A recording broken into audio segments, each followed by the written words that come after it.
नमस्कार मित्रांनो, तुमचं स्वागत आहे स्टडी ब्युटिफुल या यूट्यूब चॅनलमध्ये. आज आपण पुढील भरतीला साठी इम्पॉर्टंट येणाऱ्या करंट अफेअरविषयी थोडक्यात जाणून घेऊया. हा व्हिडिओ शॉर्ट राहणार आहे, पण महत्त्वाचा राहणार आहे. ऑलिम्पिक पद बघूया. यामध्ये ऑलिम्पिक पद जिंकणाऱ्या भारतीय महिला कोण कोण आहेत. तर आपण सुरुवात करूया 2000 पासून. 2000 मध्ये कर्णा मल्लेश्वरी यांनी यांनी कशातनी ऑलिम्पिकमध्ये पद मिळवलं, भारोत्तोलन.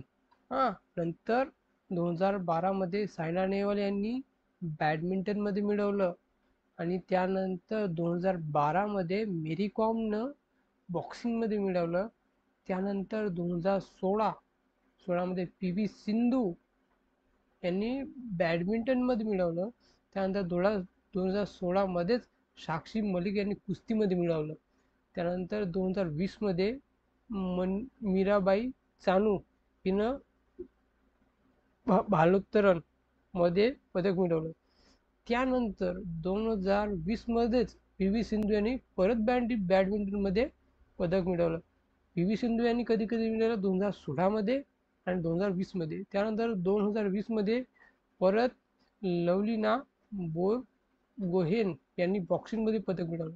त्यानंतर 2024 मध्ये ते नुकतीच आता झालेली आहे ऑलिम्पिक स्पर्धा कुठे झालेली आहे. ही स्पर्धा झालेली आहे पॅरिसमध्ये आत्ताची 2024ची. त्याच्यात महिलांनी जे पदक मिळवलेलं आहे ते तिनं मिळवलं आहे मनू भाकर. ते कशात मिळवले आहे, नेमबाजीमध्ये.